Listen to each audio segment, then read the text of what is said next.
ఒక ప్రత్యేక రాష్ట్రం కోసం పుట్టినటువంటి పార్టీ గులాబీ జెండా. నాటి టీఆర్ఎస్ పార్టీ, నేటి బీఆర్ఎస్ పార్టీ.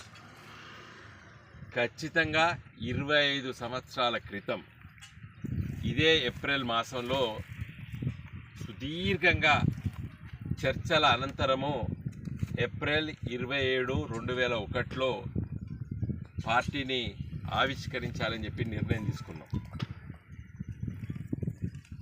నిర్ణయం తీసుకొని 27 ఏప్రిల్ 2001లో హైదరాబాద్ మహానగరంలో పార్టీని ఆవిష్కరించిన తర్వాత, కేసీఆర్ గారు గులాబీ జెండా ఎత్తిన తర్వాత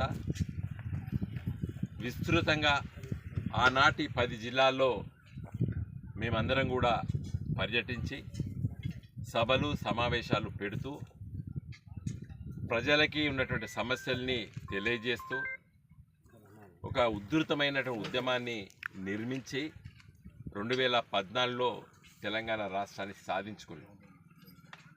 2014 నుండి నేటి వరకు తెలంగాణ రాష్ట్ర అభివృద్ధి కోసమే పోరాటం చేస్తూ